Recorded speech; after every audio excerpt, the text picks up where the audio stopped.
Welcome back to Horror History, the podcast where we explore the darkest corners of human history, one chilling story at a time. I'm your host, Vigilante, and today we're heading to a quiet suburban neighborhood in Long Island, New York. A place that should be peaceful, but is forever associated with one of the most infamous haunted house stories of all time.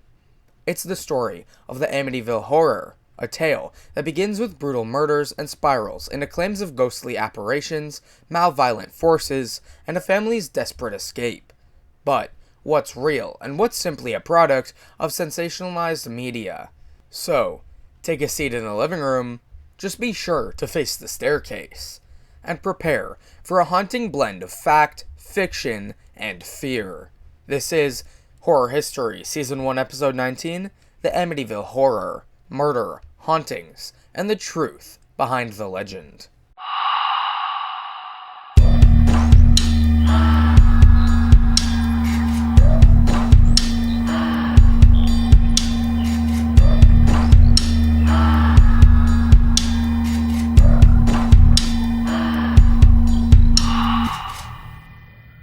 To understand the Amityville Horror, we must first go back to November 13th, 1974.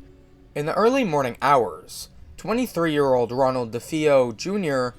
walked into a local bar and announced, "You've got to help me. I think my mother and father are shot." The police arrived at 112 Ocean Avenue, a stately Dutch colonial house, and discovered the bodies of 6 members of the DeFeo family. Ronald's parents and his 4 siblings, all shot to death in their beds. What struck investigators was the eerie fact that all the victims were found face down, and no one in the neighborhood reported hearing the gunshots.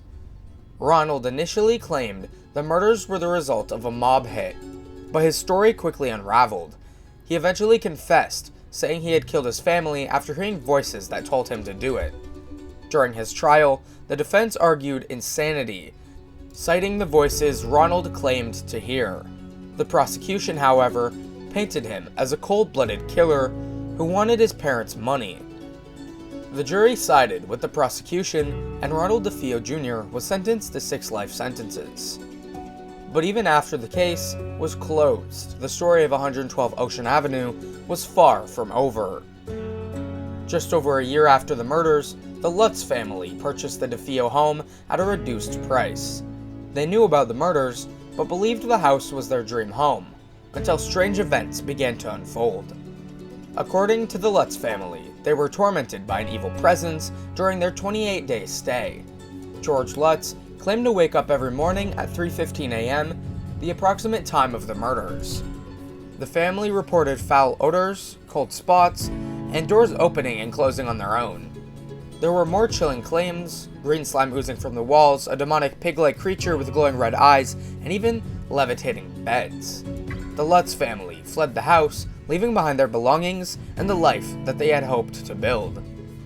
Their story became the basis of the 1977 book The Amityville Horror by Jay Anson, which skyrocketed the house and its alleged hauntings into infamy. But as the story gained popularity, skeptics began to question its authenticity. Over the years, numerous investigations have cast doubt on the Lutz family's claims. Skeptics point out inconsistencies in their story and suggest that the hauntings were a hoax, possibly orchestrated for financial gain. Even the Lutz children have provided conflicting accounts, with some maintaining the events were real, while others claimed it was all exaggerated.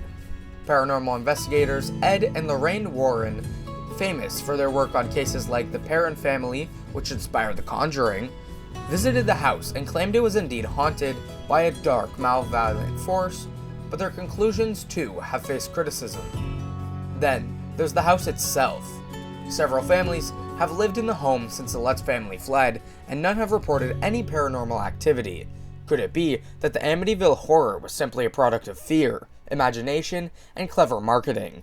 Or is there some truth to the legend? The Amityville Horror contains to captivate the public's imagination, blurring the lines between true crime, folklore, and supernatural horror. Whether you believe in the hauntings or not, one thing is certain: the story of 112 Ocean Avenue has left an undeniable mark on pop culture and the paranormal community. Thank you for joining me on this journey through one of America's most infamous tales. If you enjoy this episode, be sure to follow Horror History on Spotify or your favorite podcast platform. And check out our YouTube channel for even more chilling content.